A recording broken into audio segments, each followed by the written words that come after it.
शहर का नाम था नीलप्रस्थ। कोहरा इतना घना था कि स्ट्रीट लाइट की रोशनी भी जैसे हवा में जम गई थी। रात के 11 बज रहे थे। आर्यन अपने लैपटॉप पर काम कर रहा था। कमरे का हीटर फुल पर था। फिर भी उसे अचानक एक अजीब सी ठंडक महसूस हुई। तभी बाहर गली से वो धुन आई। इस कड़कड़ाती ठंड में कौन बेवकूफ आइसक्रीम बेच रहा है? तापमान 4 डिग्री है। नीचे कोहरे के बीच एक सफेद रंग की पुरानी लकड़ी वाली आइसक्रीम रेड़ी खड़ी थी। रेड़ी के पीछे एक लंबी औरत खड़ी थी जिसने सफेद लंबी फ्रॉक पहनी थी। उसके बाल कमर तक खुले थे। समीरा, जरा इधर आना। क्या हुआ आर्यन? सोने दो ना। अरे, ये आइसक्रीम वाली इस वक्त? और इसने इतने पतले कपड़े पहने, इसे ठंड नहीं लग रही? शायद कोई नई दुकान खुली होगी, प्रमोशन कर रहे होंगे। चलो देखते हैं। वैसे भी मीठा खाने का मन कर रहा था। पागल हो गए हो? इतनी रात को बाहर जाना ठीक नहीं। और देखो तो सही, वो हिल भी नहीं रही है। आर्यन नीचे चला गया। जैसे ही उसने सोसाइटी का गेट खोला, ठंडी हवा का एक झोंका उसके चेहरे से टकराया। ये हवा सामान्य नहीं थी। उसमें वनीला और सड़े हुए मांस की मिली जुली महक थी। वो रेड़ी के पास पहुंचा। औरत का चेहरा बालों से ढका था। सुनिए, इतनी ठंड में आइसक्रीम कोई खरीदेगा भला? औरत ने धीरे से अपना सिर उठाया।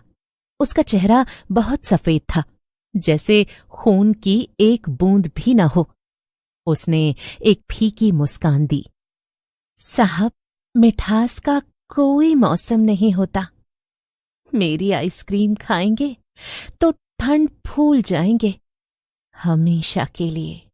उसकी आवाज ऐसी थी जैसे बर्फ के टुकड़े आपस में रगड़ रहे हों। ठीक है, एक चॉकलेट कोन दे दो। ये लीजिए, ब्लैक वेलवेट।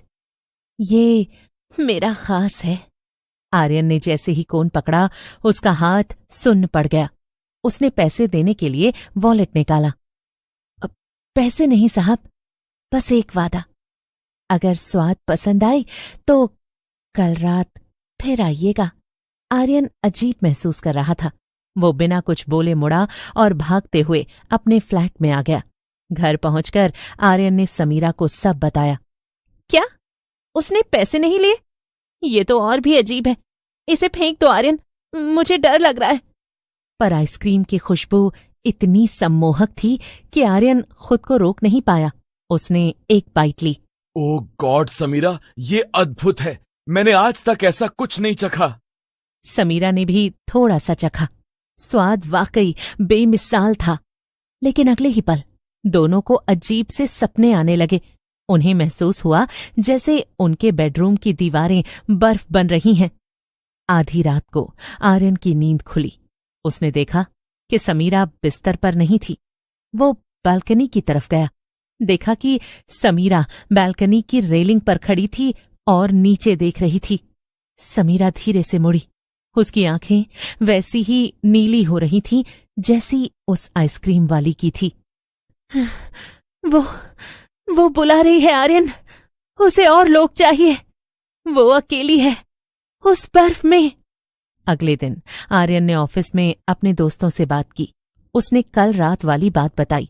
उसका दोस्त रोहन गंभीर हो गया। आर्यन, तूने पिंकी के बारे में नहीं सुना? 5 साल पहले इसी शहर में एक लड़की अपनी आइसक्रीम पार्लर खोलना चाहती थी, लेकिन एक एक्सीडेंट में उसकी रेहड़ी पर ट्रक चढ़ गया। कहते हैं वो बर्फ के फ्रीजर के अंदर ही दबकर मर गई थी। तब से हर साल सबसे ठंडी रात को वो आती है। लेकिन वो तो बस एक कहानी होगी ना? कहानी नहीं है। पिछले 3 सालों में इस कॉलोनी से 3 लोग लापता हुए हैं। पुलिस को आज तक उनका सुराग नहीं मिला। शाम होते ही आर्यन घर भागा। उसने तय किया कि वो आज रात दरवाजा नहीं खोलेगा। रात के 11 बजे आर्यन और समीरा ने घर की सारी लाइटें बंद कर दी। वो चुपचाप सोफे पर दुबक कर बैठ गए। तभी फोन की घंटी बजी। आर्यन ने हिचकते हुए फोन उठाया। साहब, आज वादा पूरा करने का वक्त है। मिठास कैसी लगी? ये वही आइसक्रीम वाली थी। आर्यन ने फोन पटक दिया। तभी मुख्य दरवाजे पर खटखटाहट हुई। आर्यन, बाहर आओ। देखो, मैंने तुम्हारे लिए फ्रीजर खाली कर दिया है। हाँ, वहां बहुत शांति है। दरवाजे के नीचे से नीली बर्फीली गैस घर के अंदर आने लगी। घर का तापमान तेजी से गिरने लगा। आर्यन, मुझे बहुत ठंड लग रही है। मुझे नींद आ रही है। अचानक दरवाजा अपने आप खुल गया। सामने वो औरत खड़ी थी। उसके हाथ लंबे और नाखून बर्फ की तरह नुकीले थे। चलो मेरे साथ, शहर को ठंडी मिठास की जरूरत है। तुम हमसे क्या चाहती हो? हमने तुम्हारा क्या बिगाड़ा है? बिगाड़ा? तुमने मेरी सबसे महंगी चीज ली थी, मेरी कला। लोग गर्मियों में मुझे याद करते हैं, लेकिन सर्दियों में मुझे भूल जाते हैं। मैंने तय किया कि मैं ऐसी मिठास बनाऊंगी जो हड्डियों को जमा दे और रूह को कैद कर ले। अब तुम दोनों मेरी दुकान के नए सेल्समैन हो। शहर की एक और पॉश कॉलोनी ऑर्किड वैली में रेडी पहुंची। रात के 2 बज रहे थे। जाओ आर्यन, घंटी बजाओ। आज रात हमें 5 नए ग्राहक चाहिए। उसने कांपते हाथों से रेडी की घंटी पकड़ी। एक घर की खिड़की खुली। रोहन की मां, जो नींद में थी, खिड़की पर आई। उसे आर्यन और समीरा का चेहरा कोहरे में साफ नहीं दिख रहा था। ये खास है बहन जी, इसे खाने के बाद कभी गला खराब नहीं होगा, कभी बुखार नहीं आएगा, शरीर हमेशा के लिए ठंडा हो जाएगा। समीरा की आवाज में जादू था। पिंकी को लगा कि उसने आर्यन और समीरा को पूरी तरह गुलाम बना लिया है, लेकिन आर्यन के अंदर की चेतना अभी मरी नहीं थी। उसने देखा कि पिंकी के गले में एक छोटा सा तांबे का लॉकेट था, जो शायद उसकी मौत से पहले का था। वही उस पूरी मायावी शक्ति का केंद्र लग रहा था। अगर मैं इसे तोड़ दूं तो शायद ये सब खत्म हो जाए। आर्यन ने अपनी पूरी ताकत बटोरी। जैसे ही पिंकी अगली आइसक्रीम तैयार करने के लिए फ्रीजर में झुकी, आर्यन ने अपनी सुन्न पड़ चुकी उंगलियों से उस पर हमला किया। समीरा, भागो, यहां से निकलो। आर्यन ने पिंकी के गले से वो लॉकेट झपट लिया। पिंकी एक भयानक चीख के साथ पीछे मुड़ी। नहीं, वापस दो। अगर वो टूटा तो ये पूरी बर्फ पिघल जाएगी और मैं मिट जाऊंगी। आर्यन ने लॉकेट को जमीन पर पटक दिया और रेडी पर रखे एक भारी लोहे के बाट से उस पर वार किया। लॉकेट टूटते ही एक तेज सफेद रोशनी हुई।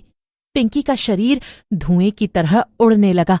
नहीं, ठंड कभी खत्म नहीं होती। मैं फिर आऊंगी। अचानक वो पूरी रेडी और पिंकी सब गायब हो गए। आर्यन और समीरा सड़क पर गिरे हुए थे। सुबह की पहली किरणें आसमान में दिखाई दे रही थीं। उन्हें लगा जैसे वो किसी लंबे बुरे सपने से जागे हों। आर्यन, हम बच गए। वो दोनों लंगड़ाते हुए अपने घर की तरफ बढ़े। शहर धीरे धीरे जाग रहा था, लेकिन जैसे ही आर्यन अपने घर के पास पहुंचा, उसने कुछ देखा और उसके पैर जम गए। सोसाइटी के गेट के पास धूल में एक छोटी सी पर्ची पड़ी थी। आर्यन ने उसे उठाया। उस पर लिखा था, कल रात की सेवा के लिए धन्यवाद। अगली सर्दी में हम स्ट्रॉबेरी फ्लेवर के साथ मिलेंगे। आर्यन ने घबराकर पीछे देखा, लेकिन वहां कोई नहीं था। सिर्फ हवा में हल्की सी वनीला की खुशबू तैर रही थी। आर्यन और समीरा ने उस घटना के बाद अपना घर बदल लिया और शहर के दूसरे कोने में एक नए अपार्टमेंट में रहने चले गए। गर्मियों के मौसम में वो उस खौफ को लगभग भूल चुके थे।